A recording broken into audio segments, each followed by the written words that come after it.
this should be working. Just need to do a quick test with in the actual YouTube dashboard and check that this is coming through, and at the moment I'm not 100% sure that it is. Let me go to my channel, your channel. Here we go. The audio may double up for a second.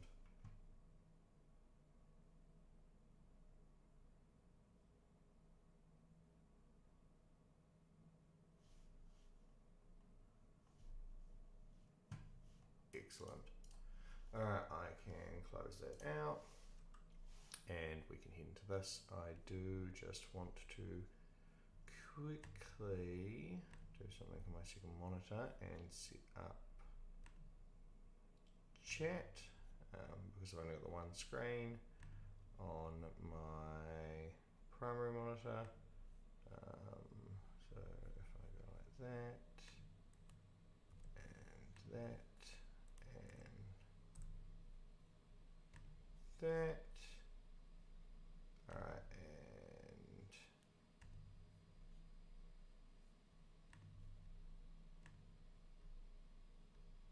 oh, hold on. And there we go. Cool. Awesome. Alright, so today I am going to start out by creating, well, all of today, I'm going to be working on an initiative tracker. The plan is to build it on top of Next.js. I was actually thinking of building it with Astro, which I, as a general rule, really like. However, the tool that I use, yeah, I use excellent. The editor I use at the moment, Helix, has some issues with Astro file syntax, and hello, Matthew Sullivan. Sorry, I'm still getting used to looking at the YouTube chat. It's a little bit different to the Twitch one. It's not quite as obvious when someone's said something. Yeah, so Helix doesn't essentially work with Astro files. So just looking to use Next.js for this one, and plan on using Xstate as well. And the primary reason for that is because the characters, the way initiative works in Shadowrun is a bit different to what it is. Well, it's, to be honest, I haven't played a lot of other games with initiative in them, with the exception of D&D, which, to be honest, I can't even remember how it works. But I do know with Shadowrun that the characters do have a quite complicated, the way the initiative works is quite complicated. So essentially, I want to use State Machine to model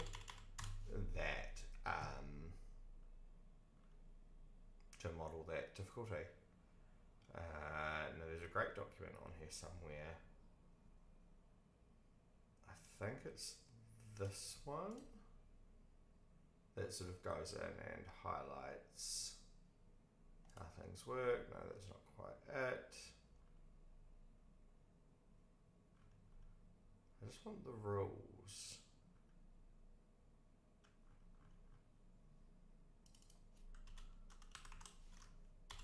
Oh yeah, this. Yeah, this is it. Yeah, perfect. Just stop all the ads. So essentially, the way you roll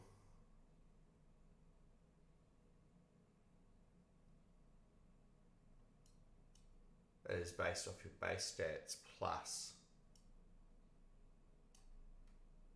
a number of dice. So it's been a while since I've played a game, so I'm just having to sort of refresh my memory.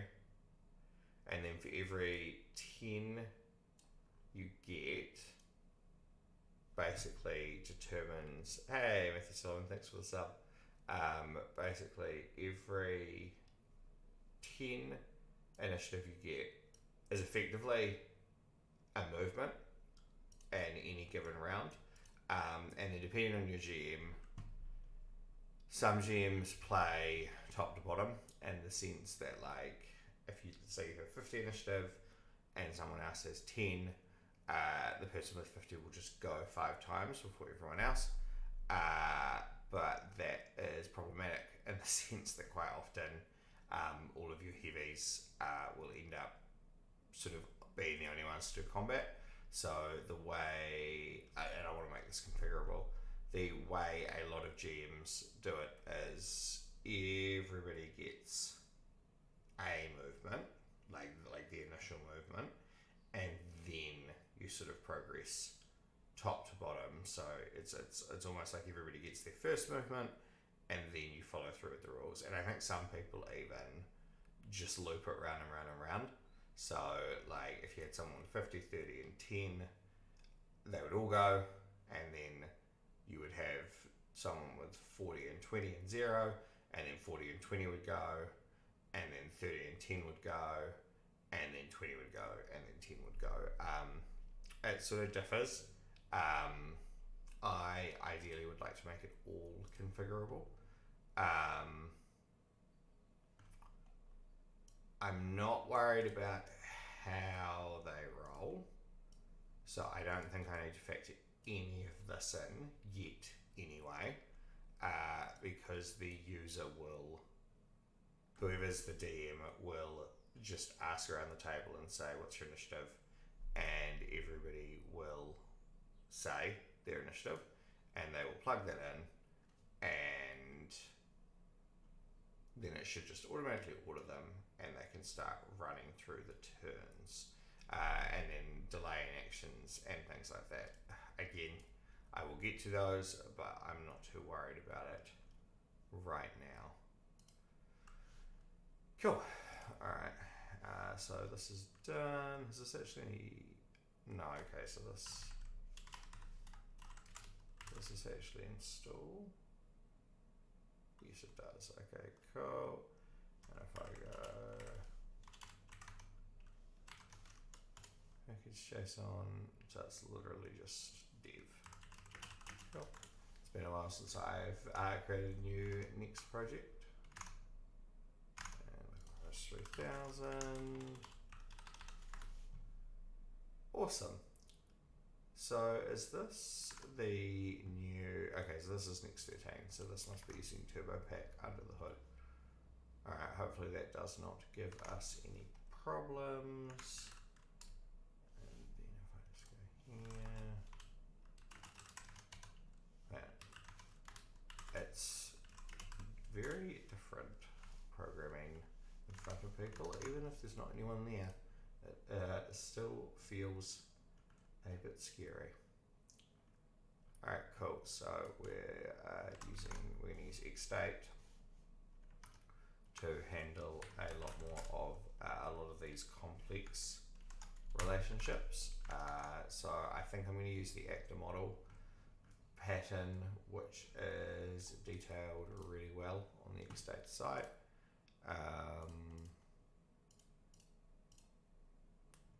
I think it's in here. If not, search actor model. Here we go. The actor model is another very old mathematical model of computation that goes spooky. The actor model is another very old mathematical model of computation that goes well with machines. It starts that everything is an actor and can do 3 things: receive messages, send messages to other actors, and do something with the messages it's received, its behavior. So it's kind of like event-driven architecture, but it does differ in the sense that actors usually have an innate or an intimate understanding over the models that they can receive, or sort of the models that they exist in. trying to figure out the best way to explain that, but I think the easiest way to explain it is actually just to show it, and it's going to just take a little bit to show. But essentially what we're going to want is we're going to want to have a game loop machine, which I'll probably just call game machine, and then that game machine will have a series of effectively user, or what I call them,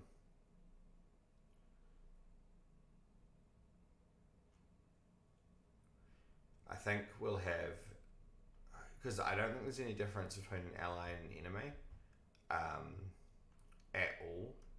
So in theory, they should be the same machine. But obviously one's not an NPC and one is. What's going to be the best way to do this? I think I might just go with entity machine for now. Or yeah, actually I think that's exactly what I'll do. And then if I get to a point where the entity machine has, you know, a series of different conditionals for whether or not it's a user or like a player or an enemy, player was the word I was looking for, I will split those out into two machines. But I don't think we're going to need that, because from what I can see, a player and an enemy are effectively the same thing. It's just some initiative and a state, whether or not they're alive, dead, or not unconscious. Cool. Now this is the one I want. This is the example I really like. Cool. Local one, spawn. Awesome. So we can start modeling this straight off the bat.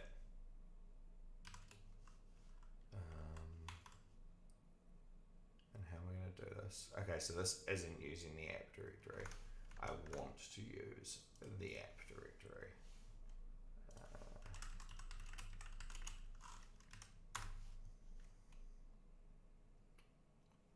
Working with the new app directory. Sure. Pages versus app directory. Routing with the app directory. Cool. Template, that's fine. That's fine. I've seen these loading and error files in action. They're very, very cool. It's very, very cool. In the past, I've had to manually define my 404 pages for Next, and this is such an easier way to sort of cover that use case. With so many changes, there's some things that we need to keep in mind. Mandatory route groups. Okay, that's interesting. Server components. I don't want to find a default layout, so never mind. I'm going to just use the pages directory for now, and we will create a new components. Yeah, I'm just going to create a top level. New, and we will save to components slash, let's call it game machine. Oh, hold on, no. Let's make game machines, and let's make a game machine.ts, and then let's paste that all in here. And for now, I will just work with everything in this one file, and then I will actually, let's rename the machines over here. And then once I've sort of got these a bit more fleshed out, I will move the as an enemy a player, yeah, we'll call a player machine, and then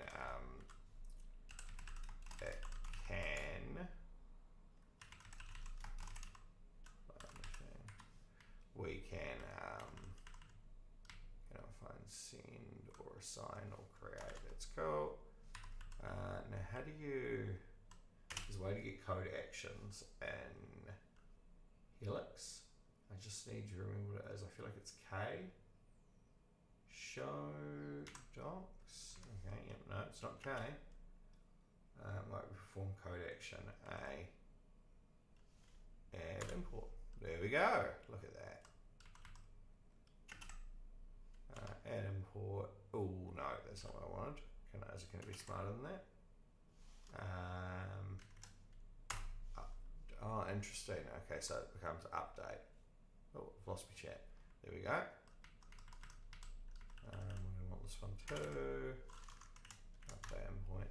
And you can actually, I think if you go to Next Diagnostic, you can. I should really get a, so I'm going to go spawn. Oh, hold on. No, I've done this the wrong way around. This should be game. And this should be player. I should really install a key press tracker, especially when I'm talking about Helix things, but I just don't know if it's worth it, and those things seem kind of nerdy. Cannot find send update import from Xstate. Alright, what's this? Local wake. Okay, I think that's just complaining because I have not typed the events. Contexts of type unknown. Yeah, okay, that's alright. That's absolutely fine. That's just type errors. I'm not going to worry about those just yet. And then if we hop back on over here, now I don't want to do this. I want to use the Xstate React package. Here we go. Cool. And from memory, okay, I should have actually installed that at the same time as I installed that one, but that's okay. Yeah, use machine is what I want. And I'm going to kick this machine off, and we will go from there. Let's go to the index. I don't think we need any of this. No. That should be nice. Alright, and then we'll put a section wrapper. Oh. I do need to configure something. Oh man, I do need to configure something like emit for this, because that is definitely what I'm used to, as opposed to manually sort of typing things out in their entirety. We don't need that. We do want this, and we want game machine.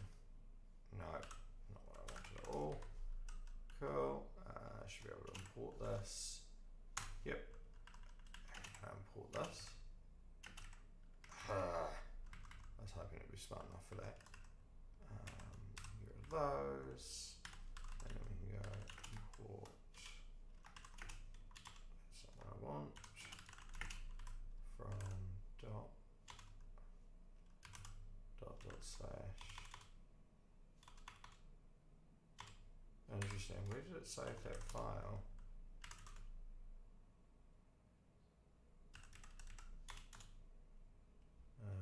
Oh, machines. Okay, cool, sweet. I thought you said this was going to be easy. No, this is, maybe not. Maybe not as easy as I was hoping. I definitely want to do some more lightweight stuff because that's easier to talk about. I'm actually having to think quite a bit to do this. But one of the reasons I am doing this essentially is because I said that I would for a friend of mine. So I'm sort of just making that happen, and this is as good a time as any to do it. It also gives me an idea of, because long term I'd really, really like to do a hold on, I think I called this game machine. Okay, cool, I did. Perfect. Long term, I would love to write some documentation around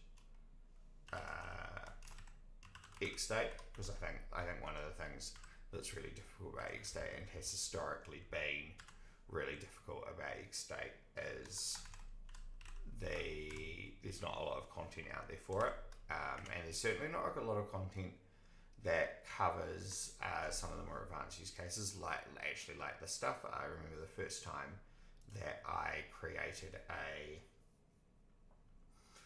parent-child relationship between two state machines, which is recommended. I remember initially I felt really dirty about this. I felt like maybe they should be individual machines.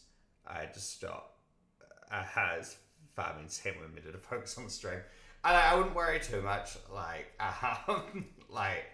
A lot of this is just sort of boilerplate at the moment, and a lot of this is in the docs, so you're not going to hurt yourself by sort of not watching it.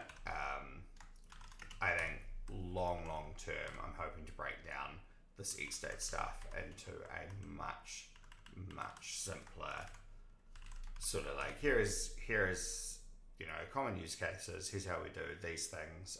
For the basic use cases, there's plenty of content that exists already. What are you complaining about? It's not assignable. Again, I'm pretty sure that's just a TS error. I'm not going to worry too much about it just yet.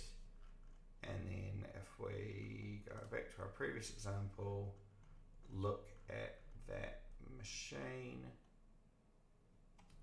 So we have parent service. So we're just going to send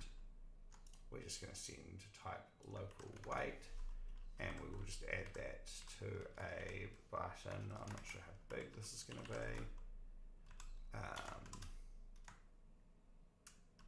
We'll wait for now. So all I'm doing at the moment is essentially setting up exactly the example code that was in the documentation, and just basically making sure this works for us. All right, cool.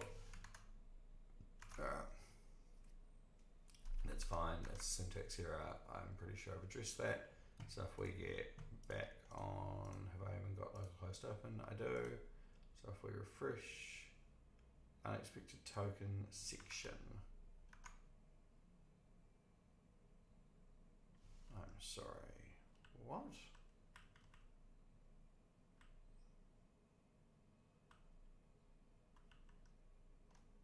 What? Oh. Hold on.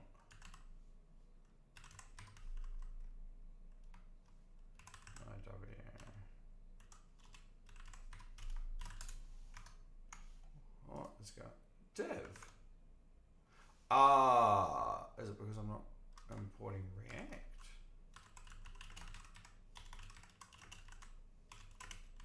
Oh dear, already botched it. Unexpected token. Expected JSX identifier. What have I done wrong?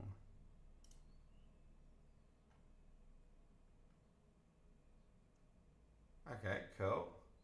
Cool. This guy's got the same problem as me. Kind of. His appears to be working.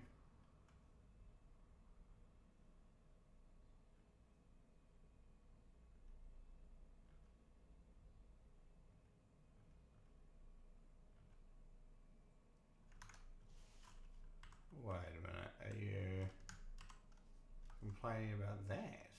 No way.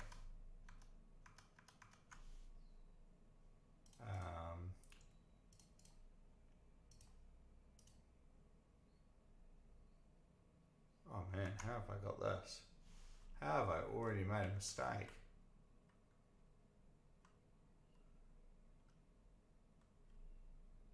What was the default? If I just go WQ, and if we just, I don't have that still on here, that's fine. If we just look at the original, okay, when I'm going to do that, get diff pages index, return div. Come on, surely. And they don't import React either. There's no way that I've somehow messed this up.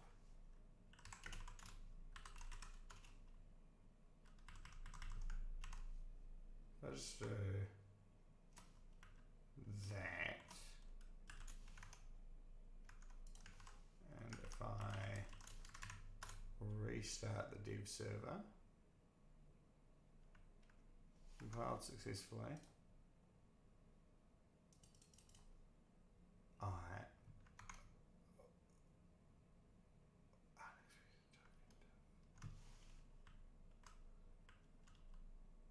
I swear that is the same code that was working.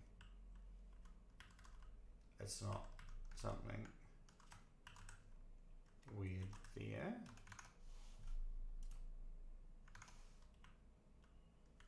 No, that's definitely JSX.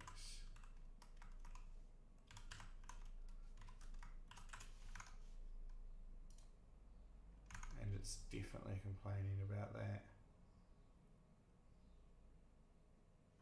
What in tarnation is going on?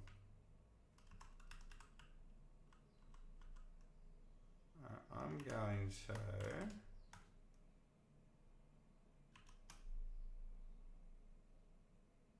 just stash this and then go back here and go into index,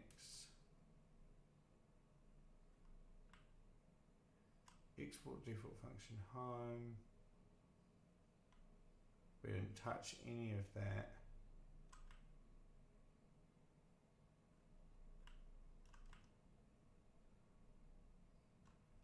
Just go down here, delete,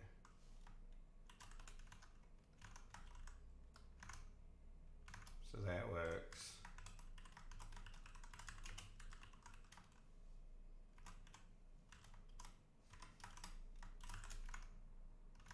That works.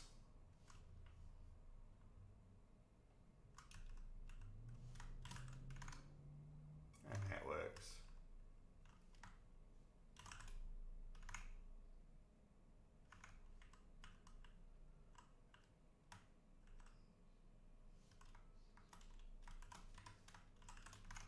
And that works. One tarnation, yeah, definitely one tarnation. This is very frustrating. And if we go get stash apply and then index,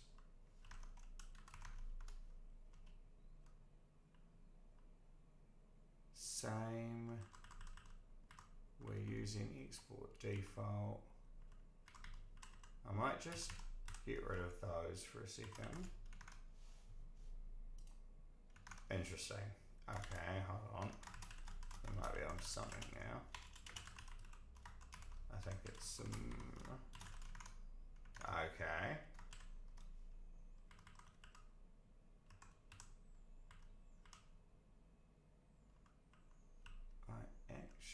Oh, I'm an idiot. I'm using view style syntax. Oh, man. That was from the other day. Okay, no, that's cool. That's working. I don't care. It's all good. So there is the machine. If we wake that, we move into the new state. Obviously, that wasn't particularly clear. Let me go state dot current, I think it is. Current does not exist on state. What does exist?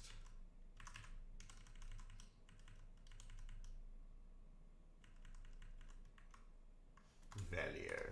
Okay. I'm sure it used to be. We go wake, connected. Cool. Awesome. So that's working exactly how I wanted it to. And I will just avoid using the Vue.js syntax moving forward. So if we go into the game machine, we can now take a look at some of these things. I will long term. Pardon me. I will long term definitely need to look at typing these. I do vaguely know how to type these. Great success. Thank you. I do vaguely know how to type these, especially the context. So you can sort of come in here and so unfortunately my type hint is doing a good job there of type hinting. So you can come in here and sort of define your base context and what it looks like. Typing the events is quite a bit harder. I have done it before and I will definitely do it, but I will probably read up on event typing off stream and then sort of come on and instead of sort of fudging around with it for an hour, hopefully be able to give sort of a more concise explanation. And we certainly don't need it for right now. So let's look at the states for the initial machine. So I'm going to just leave the existing states in there, waiting and connected, because they will continue to work. And it just gives me a nice reference to fall back on. So I might actually get Excel draw out for this and just quickly draw a mental map of what this is going to look like. So we start with GM enters player, or probably actually enters enemy player initiative, and then and then they will GM enters ally player initiative. They usually start with the enemy solely because players will be rolling to determine their initiative. So once all the players have entered their initiative,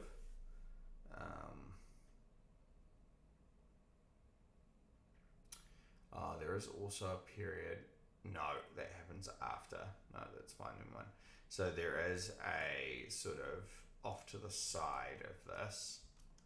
There is a GM can update player init at any time.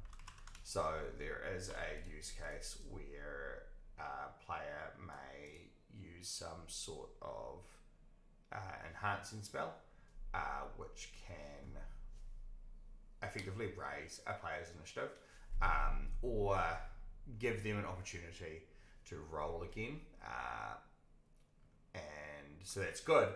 But what it means is basically we need a way to recalculate the game loop based on the new initiative values, and I'm not sure how that works if the player's already gone, so I do need to contact, so say there's a player with 50 initiative, they perform one action, actually 50 is really high, there's like the hot, so there's a player with 30 initiative, they perform an action, then there is a second player with 20 initiative who buffs the first player with something like combat reflexes, and they get to re-roll their initiative, and now they have 40 initiative.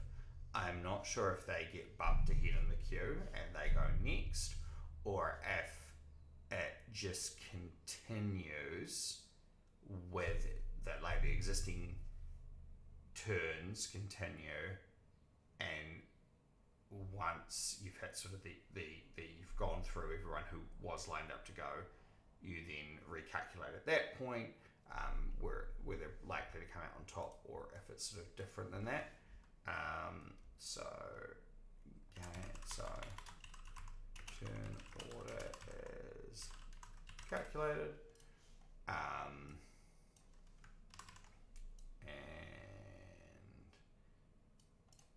once the turn order is calculated, the GM will, so then once the turn order is calculated, we then list out all of the players in order on the screen, and then the GM will walk through those players. So GM basically instructs players' turns. So the reason this is important is we're not just trying to build like an app that you enter in all the initiative and say, it says, hey, here's the order that you play in. We are doing that too, but it's more interactive in the sense that for every player's turn, or any player's turn, the GM can make additional adjustments to each player, like update their health, like update their state, so whether or not they're alive, unconscious, or dead, things of that nature. So I actually think that these need to come, everything needs to come down a bit, and I messed these up slightly. So there is actually, oh shoot, sorry, I didn't connect those properly in Excel drawer.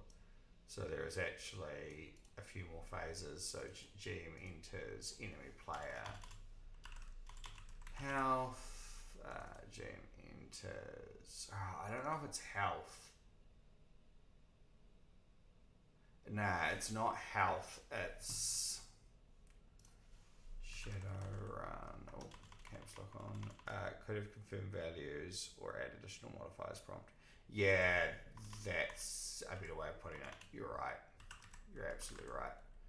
Shadowrun 5A.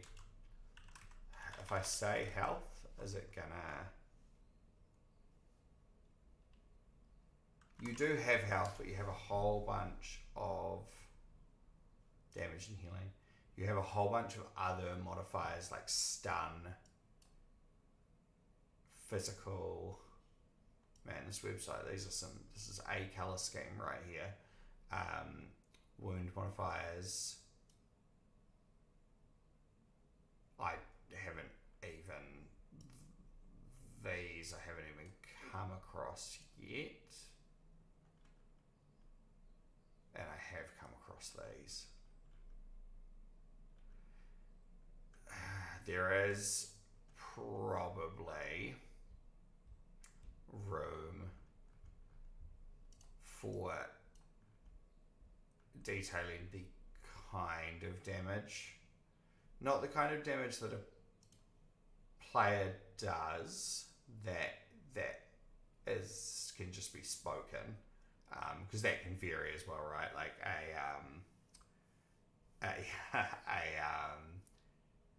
like you can have a spirit, for example, that could do both fire and poison damage, from my understanding.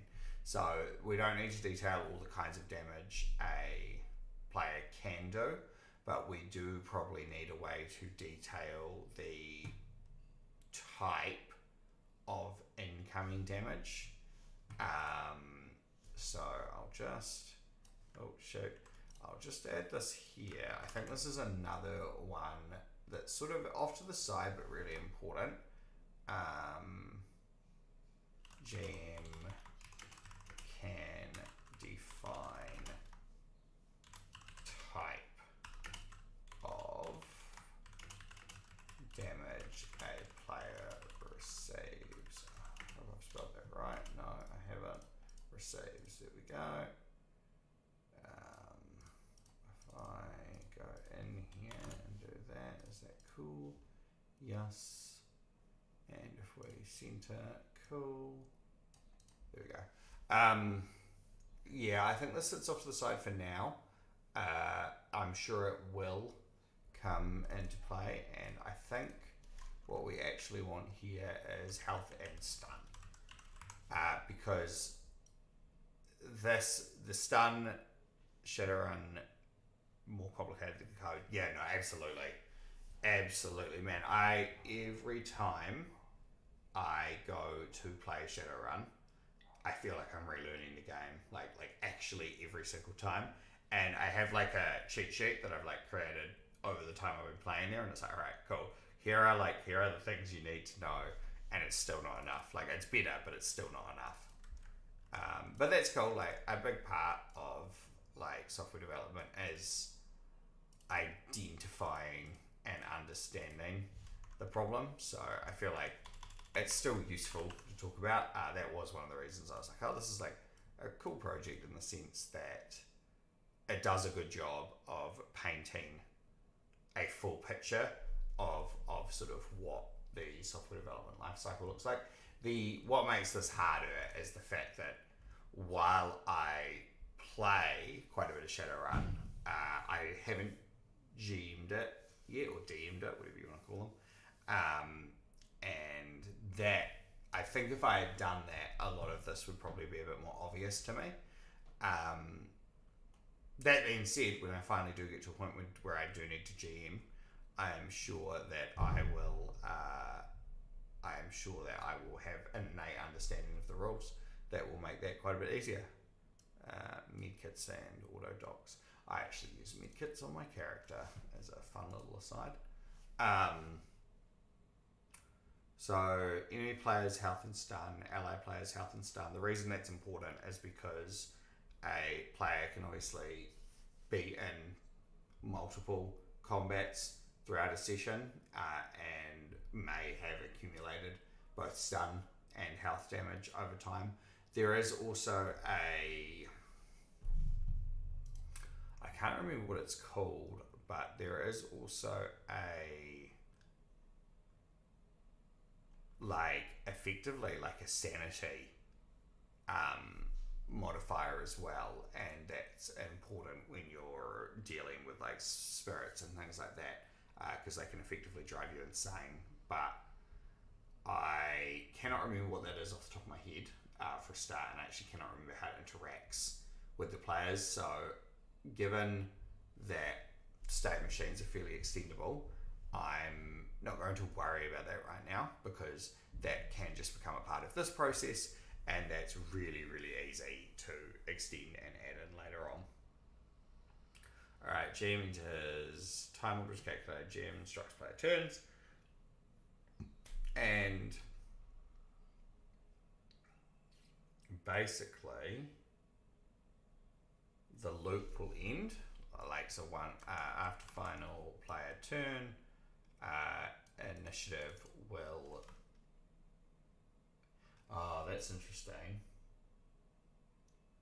You almost have like two loops. You have the initial loop, which is or the initial loops, which is every player rolls their initiative, and then you basically let them have all their turns, and then I think they re-roll after that.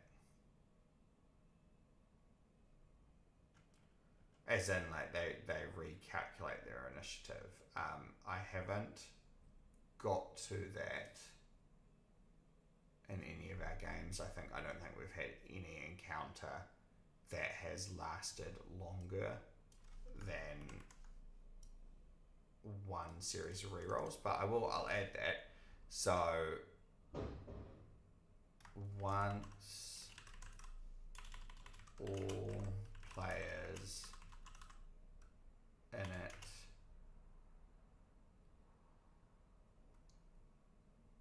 is effectively 0, restart process, restart loop. I think that's right. And then somewhere in here, we need a way to effectively remove or ignore players not in a live state. And the reason I say not in a live is because there are multiple downed states that a player can be in, not just dead. You can sort of be, you can be varying levels of dead almost. You can sort of be unconscious and bleeding out, or just unconscious, or anything in between. So it's important that the GM can keep track of those players, particularly sort of once combat rolls up, and because it's not just enemies, it can be your own players. So once the combat sort of rolls up, it's important that they can sort of articulate to the team, hey, here's the state of your party, here are the people you need to heal, or whatever. Obviously, we don't want those people or those players affecting the outcome of the loop. Just dead or dead. Yeah, it reminds me of that scene in is it Almost Dead? Is it Mad Max? In Princess Bride? Princess Bride. Almost Dead quote. Yeah, it just so happens that your friend here is only mostly dead. The big difference between mostly dead and all dead, mostly dead is slightly alive. Yeah, I just like one of my favorite movie quotes. Cool. Okay, that actually explains the game loop pretty well. Like I can absolutely work off that. So we will have. Do we just go player entry? Yeah, we'll just go player entry. Realistically, a GM can determine whether or not they want to enter the enemies or the allies first. That doesn't really affect us or bother us, so there's no point in prescribing any particular order to them.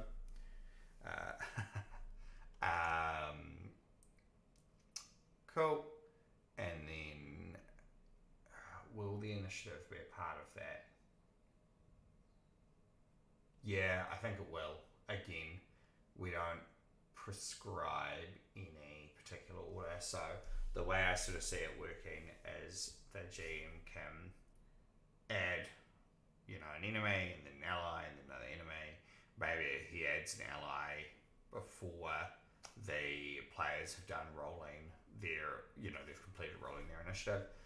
So he has to come back, he or she has to come back and modify the initiative value for that particular ally. I don't see that being a concern. I think that makes everything more easy for them, and it breaks the process into like a very clearly defined setup phase and then like a very clearly defined like running phase. So I think all of these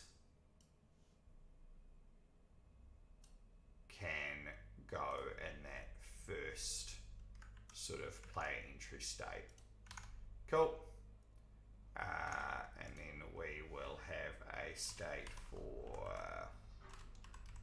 calculate turns,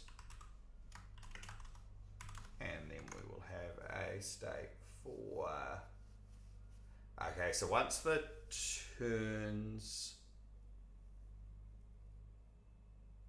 so we'll calculate, and then we'll just basically kick the first player's turn off, be that a ally or an enemy, and I think we would call that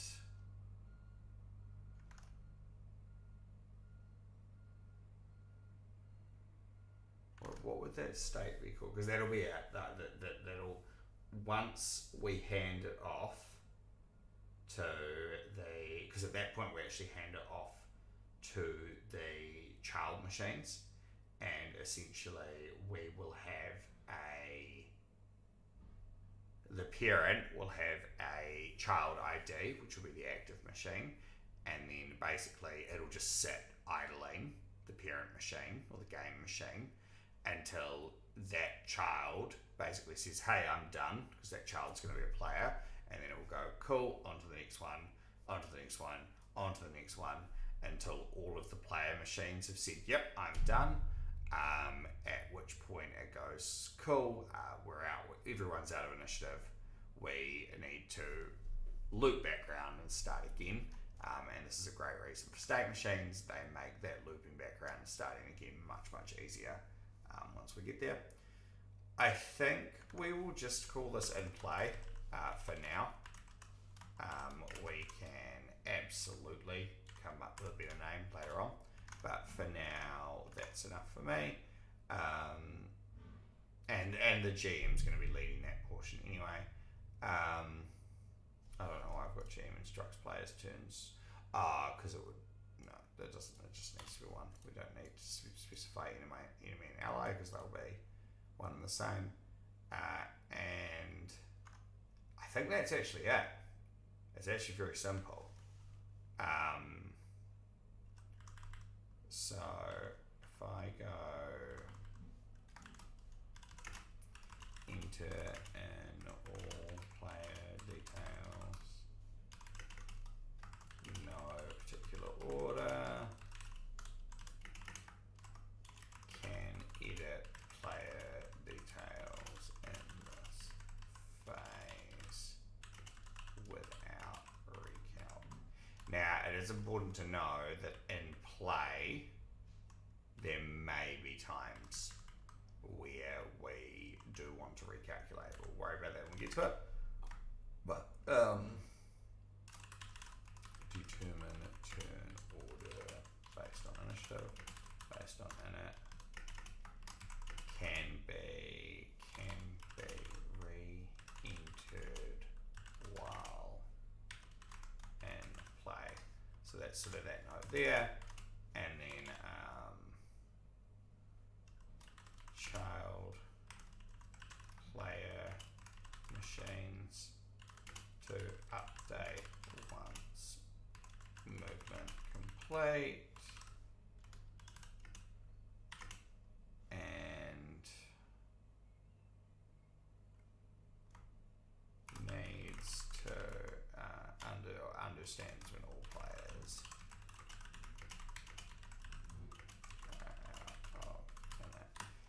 cool.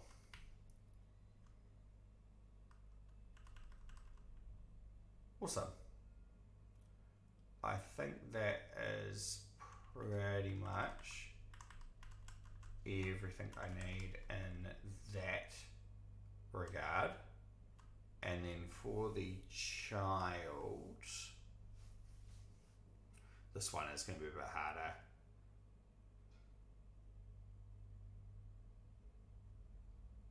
Let's start with the states that a child can be in.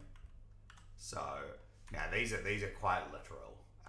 This is sort of a little bit easier than the game machine. The game machine's quite high level, like where it's almost it's almost like the conceptual what is a game, or what makes up a game, or a combat, whereas this is more like what is a player, and the states are things like dead, which is obviously much easier to reason about. I think I'm going to go with unconscious instead of stunned, because you have varying levels of stun. Like you can be stunned and still be conscious and still be casting spells, whereas unconscious is where you sort of end up, I think, if you're not addressing those sort of stuns. And then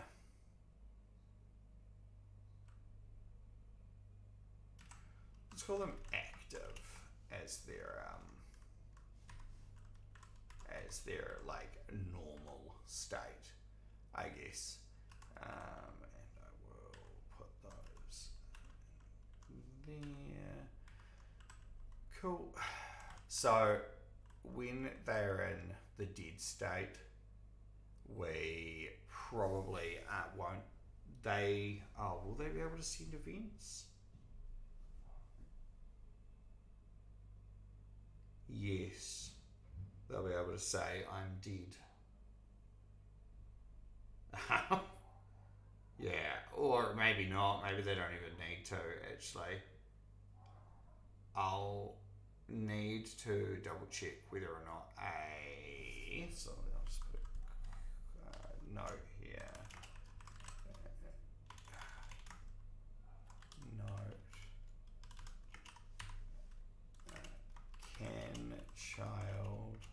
Can the parent machine read the state of children? And if it can, is it reactive?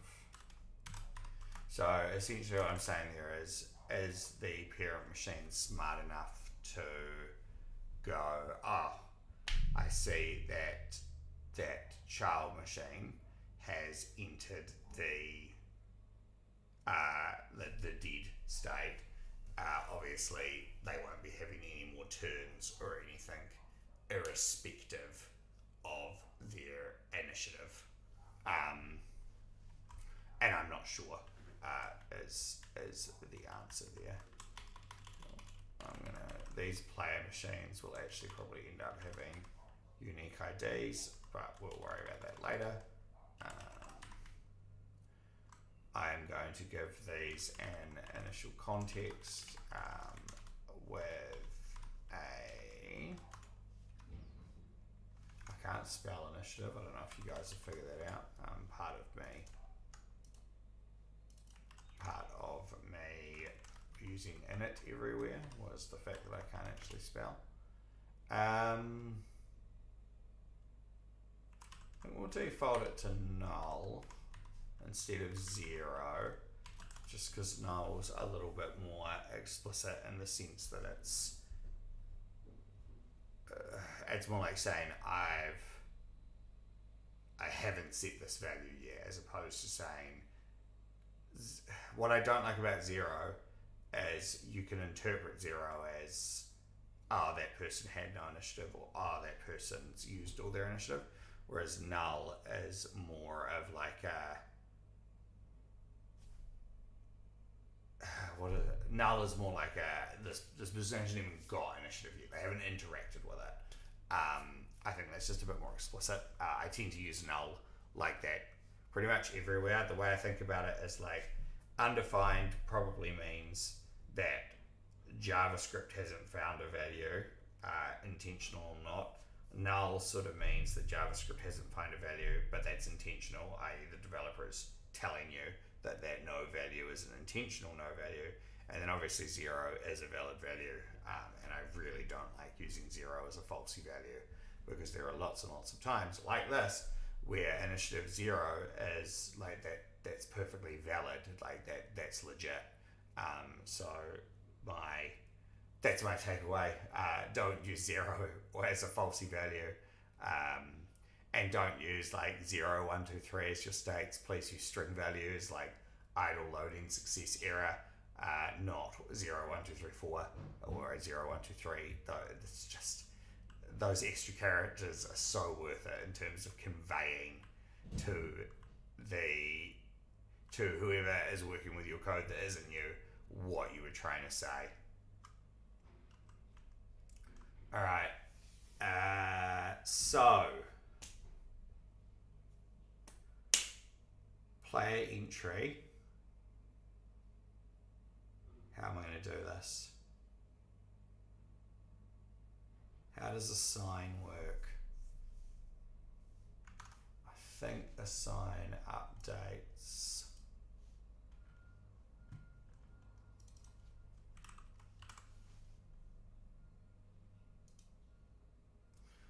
Okay, so assign adds a context value. I think we just do them as an array. So I think in player entry, oh, that is a very loud alarm. That is my get out of bed alarm. Yeah, so I think, and that's not my movement key. I think we have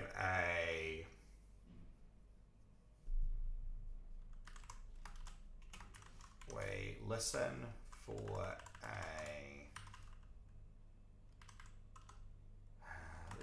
let's use a similar naming convention to what they've used.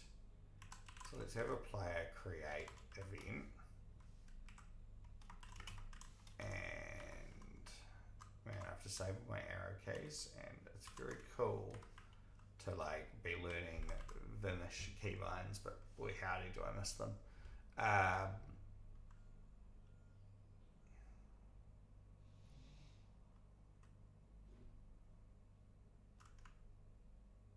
Can I?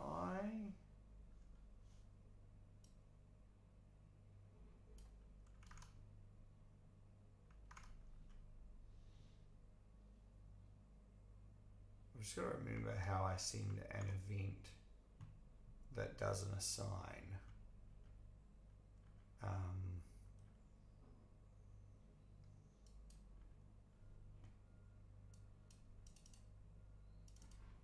Send event on mouse move.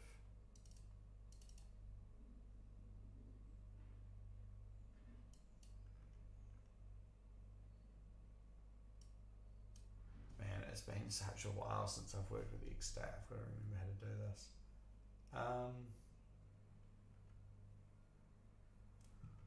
On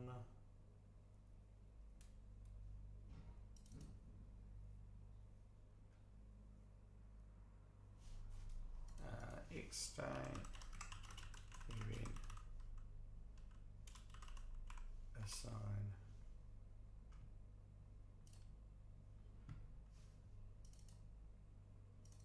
So we have add water. Oh, I do vaguely remember this, yeah. Actions add water, that's right. So you add your actions down here. Cool. So we will go actions, and we don't want to target anything yet. Do you have to transition? I don't know if you do.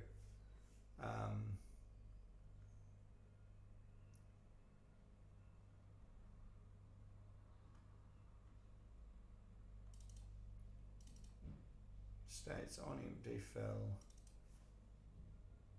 Oh, okay, so you actually just target yourself. Okay, cool. So target player entry. And we can have an exit condition should we need one. And then we will create player, which will be an action. I remember how to do this. I know it looks complicated. It's not as bad as it looks. It just feels bad. when you start. But I'm hoping that sort of by the end of this, you can see like, oh, okay, yeah, that is super, super powerful. That's what I'm hoping anyway. All right. So for now, again, just defining the actions up here. Potentially could be better, but not worried about it right now. Create player, assign, and then we'll just have, let's just have a players array. I think that's the best way to do this. CTX event.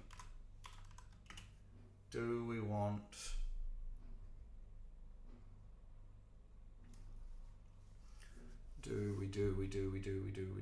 we want anything on the event? Yes, I think we do. I think the event will be the bulk of the player object. So if you haven't used Xstate before, when you do an assignment, it's essentially a function, as you can see there, that oh no, hold on, I don't want to do, oh, do I want to do that? No, I do not want to do that. Okay, it's essentially an event that takes an so assign takes an object.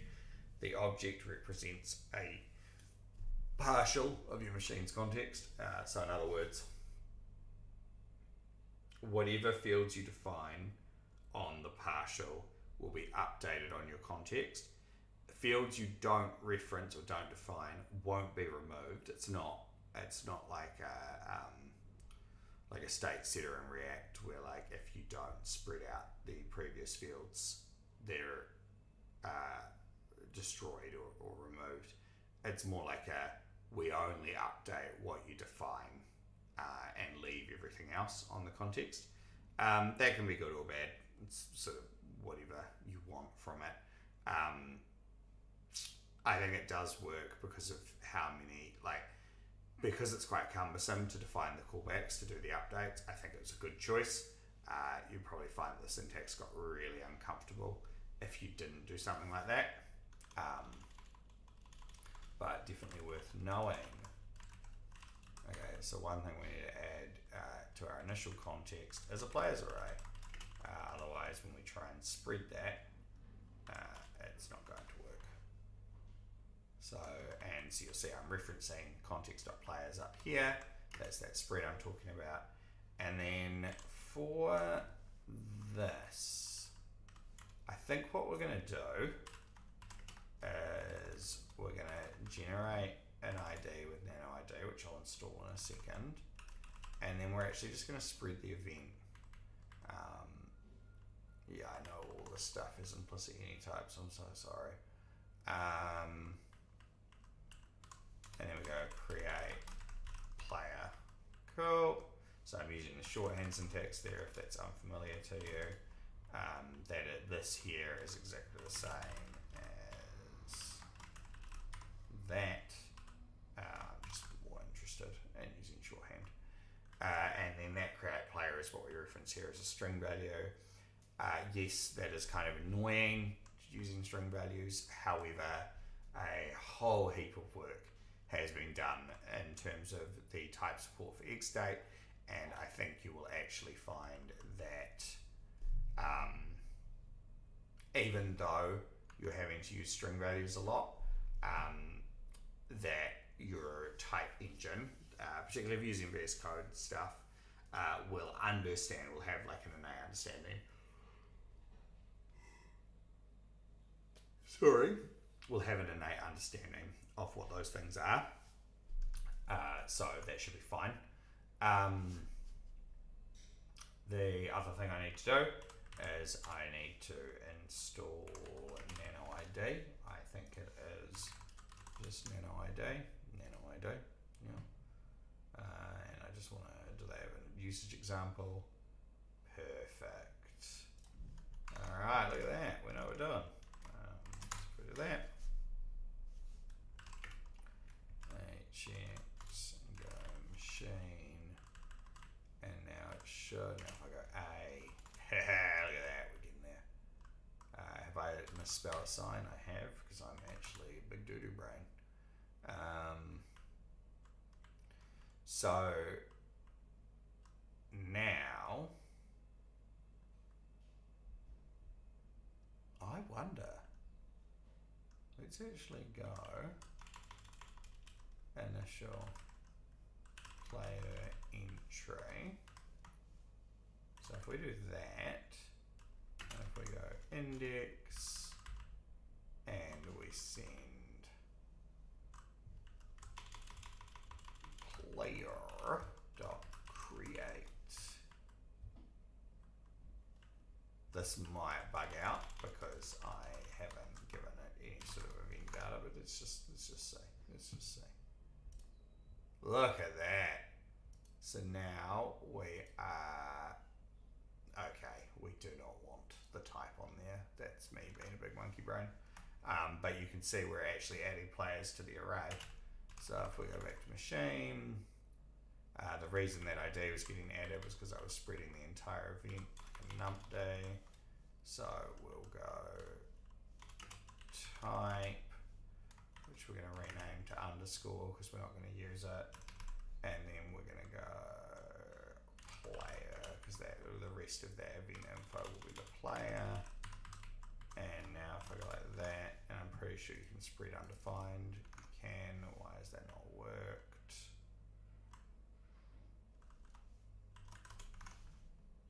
That should not be there. There we go. Cool. So there you go. So the player is being added to the array with a custom ID. That custom ID will be used. Let's try and add some additional data to that event. Cool. So you literally just add it as keys by the looks. So let's go back to our index and let's define this function up here because this is getting way too big. It's not that big, but it's still bigger than I'd like. So we'll put that there. I just somehow bought that one, didn't I? There we go. So cool. Yeah, it's Xstate is has this really uncomfortable ramp up period where I'm just writing so much boilerplate. But then you get that boilerplate out of the way and you start interacting with your machines and it's just wow, this is really, really quick. This is really quick. It's really easy to update. And once this is done, I can tell you right now that the boilerplate that you write for Xcode is so much less code than you would write if we were doing this imperatively with React use states or something. Part of me is tempted to actually do the example, build it with React use state, but the idea of I know how messy it would be outright, and the idea of having to deal with all that mess is frustrating. But as a way to show hey, look, when you're working on these complex problems, the upfront complexity of Xstate gives you all of this ease of use after the fact. Once you've done that hard work. It's the guy who created it, David K. Piano. It's Xstate doesn't stop bugs, it just makes you solve them, or is it something like that?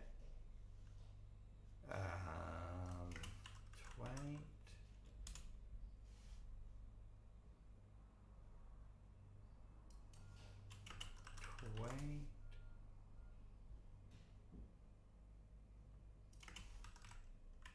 David K. Piano. No, that's frustrating that I can't find it.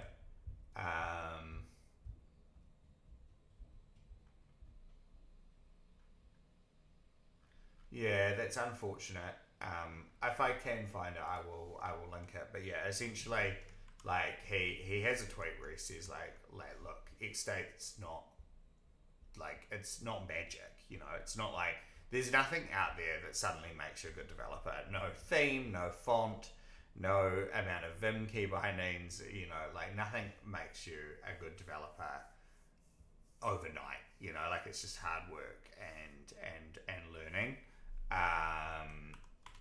But he was saying like one of the really good things about Xstate, and I wholeheartedly agree with the sentiment, by the way. One of the really good things about Xstate is it's not that it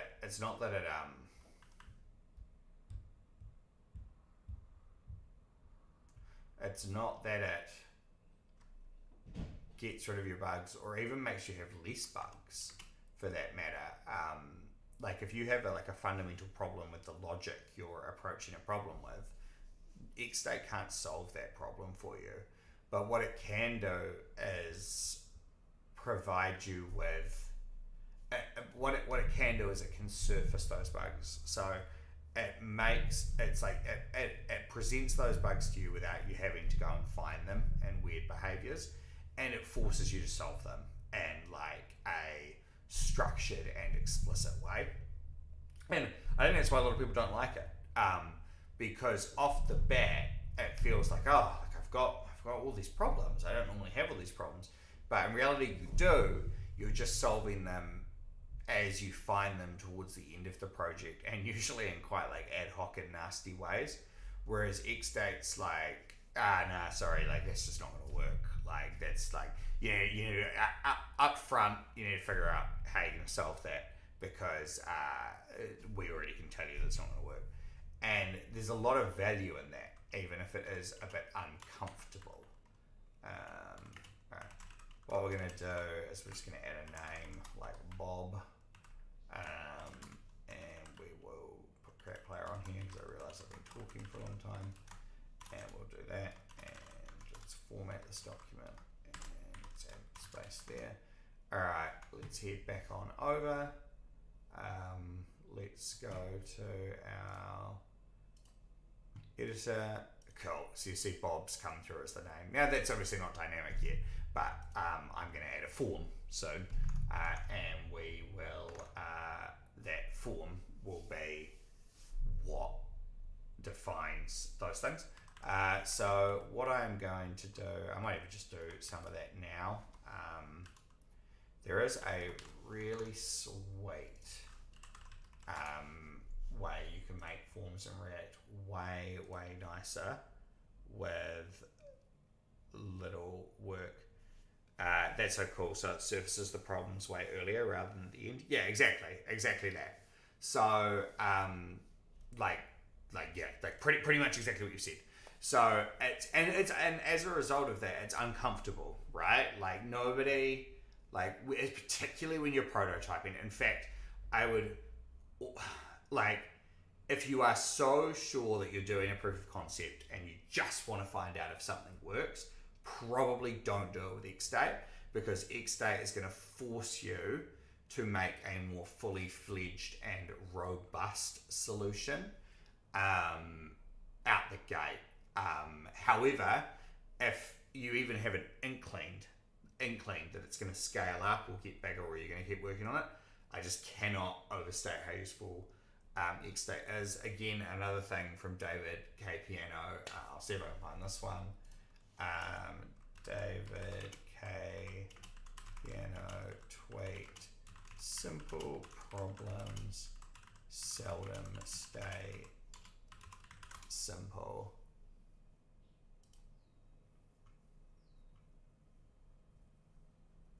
No, not quite. I'm not good at it. I'm not good at finding stuff on Twitter at the moment. However, yeah, he essentially says like React use state, because obviously he works a lot with React. Like he's like, yeah, that's absolutely perfect for like solving simple problems. But he goes on to say like simple problems seldom stay simple, and he's right. Like it's so often that the most common problem is like you'll see there are so many React components out there in the world that have like I don't know what I was doing there. That have, like, you will have seen this, sort of like const is loading and set is loading equals state false, and then you might have like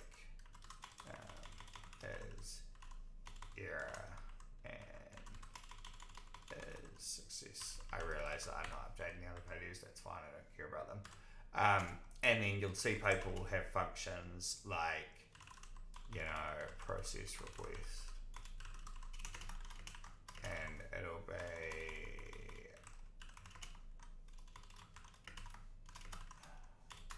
and they'll go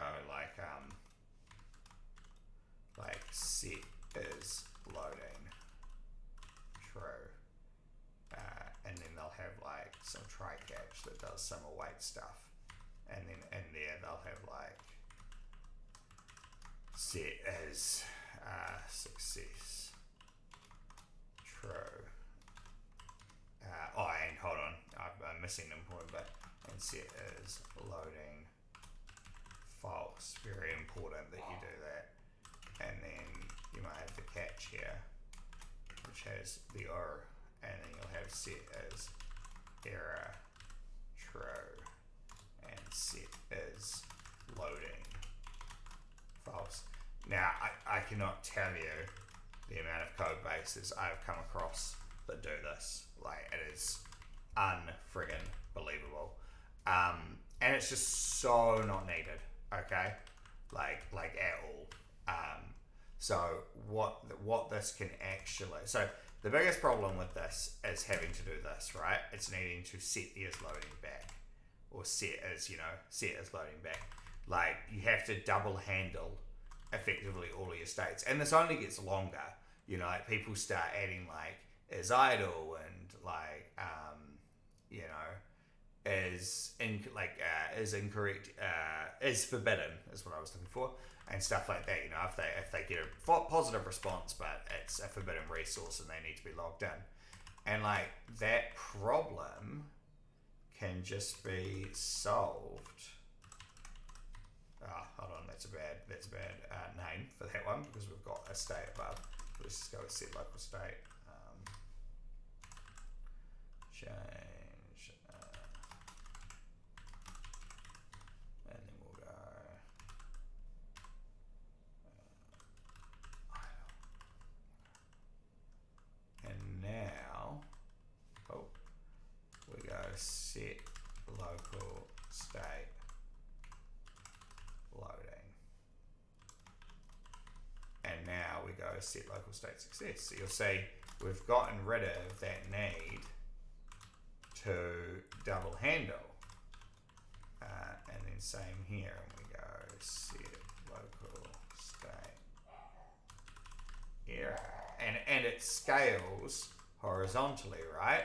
Like now we go, resource forbidden. So we go set local state forbidden. You know, and we can just keep on scaling, and you're not having to worry about turning off the old one. You know, you're not having to worry about set is loading true or false or whatever, because you've transitioned from the loading state.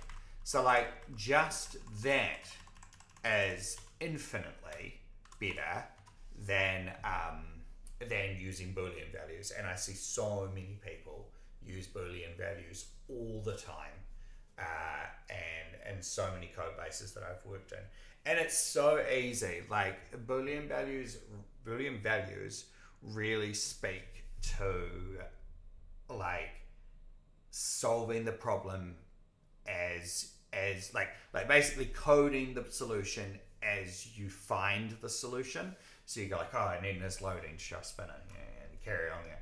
Shit, I need is error to show in this network request file. So you add that, and you go, but now I've got to turn this loading off, blah blah blah blah blah, and you just go on and on and on and on, and it's like as soon if you have a Boolean state, I'm not opposed to Boolean states. There are the odd situations where you might have like, I'm really struggling to think of one, but maybe is error. Like maybe there's no loading and success state. You have some instant non-async function that can error somehow. Maybe it's a formatting, like a format checker or something like that. Yeah, sure. Boolean state's fine. That's fine. No worries. As soon as you transition from one Boolean state to two, it is almost always time to start using string values to track your state. And then the transition from string values is probably to Xstate or to another state machine solution. Now I know Chakra UI,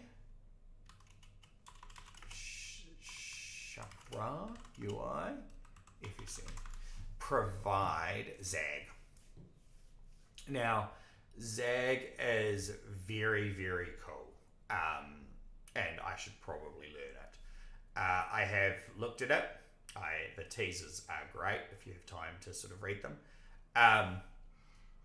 But Zag was heavily influenced by Xstate. They actually referenced it as their base implementation, along with a few other things. And it was created to solve a problem that I've had to solve before, and finite state machines were exactly the tool I reached for as well, where they had duplicate logic between Vue and React, because Chakra UI obviously has both Vue and React, among other framework support from memory. If you haven't used Chakra UI, definitely check it out. It's a very cool project that I can highly recommend. But yeah, they were essentially struggling with code duplication between their Vue and their React frameworks. And what they decided was, and the reason for that was because they were using like the framework state management tools. So like Vue's, data, or I know they have hooks now, but what was data in Vue 2, React's use state, solids, I think it's signals from memory, to solve the state problems. And what that meant was they just had to like keep duplicating those implementations across each framework, which is obviously like really not fun. I think most of us have sort of probably been there. So they created Zag. They were like, right, let's create some like idiomatic state solution that can be used cross framework, and we will do all of our logic modeling in there. And then that will be what Chakra UI consumes for its React and Vue and various frameworks. And what I actually really like about Zag was, so my understanding is, and it's been a while since I've looked at it, and I could be wrong, but my understanding is that the author originally did look to Xstate and decided that the overhead associated with Xstate was quite complicated. And I agree, by the way. Like, I think the hardest thing about Xstate is, without a doubt, learning it and sort of learning the syntax. There is just so much ceremony associated with creating machines and using the syntax. Like you can see, like we spent most of today, because I'm about to wrap up the stream, we spent most of today in the docs, and then getting this machine working. A lot of it was outlining the game loop, which is fine. Like I don't have an issue with that, but there's a lot of ceremony. So when they created Zag, they were like, right, I want like the easy wins in Xstate. Like I want the predictability, the consistency, but I don't want the ceremony. Like I don't want the hordes and hordes of documentation that I have to read in order to be productive. I don't want that kind of overhead for my users. So I'm going to create effectively like Xstate Lite or decaf Xstate, which is a much simpler version, and is actually quite approachable. Now the reason I didn't opt for it when I started this project was last time I looked at it, it didn't have support for the actor model or the child machines, which obviously I'm leaning in heavily, into heavily for this project. So it wasn't applicable in that state, but it certainly is applicable, and it certainly is something I want to pick up for future projects. With that in mind, I am going to call the stream there because I have effectively run out of time. Tomorrow I am going to be looking at creating that form, and there's a really cool technique you can use with forms, with React forms, which basically allow you to not bind all of your inputs, and I really, really like that. So I will be showing that trick off tomorrow, and that is a very, very useful thing to know how. So if you don't know that, that's definitely something that I will try and turn that into a video, because I feel like there's a lot of use of that for a lot of people. All right, well,